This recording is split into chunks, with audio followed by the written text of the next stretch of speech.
One of the challenges we have is how to convey to people the seriousness of lead exposure and the harm it does. And the easiest example I can give to explain is if you imagine a lump of solid lead in the form of a bullet. If you were to fire that at one or two or three people standing one behind the other, you'd probably kill two, you might kill three, possibly, if you got lucky, as it were, you'd kill four. All right, and that's what I would call high velocity lead, and most people can picture what a bullet looks like. But if you were to take the lead content of that bullet, and for this particular example I've taken a round of ammunition that would be used in a Colt 45,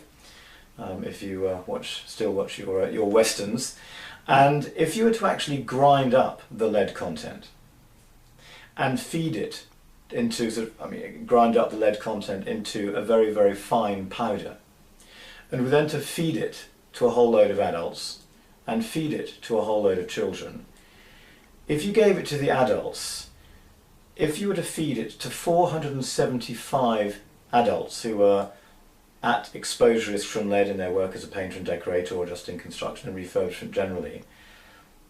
the same amount of lead that would have killed 4 people in the form of a bullet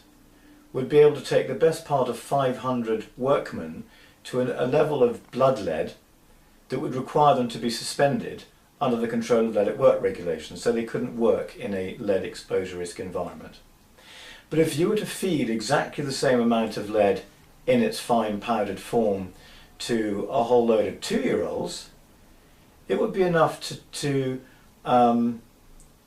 poison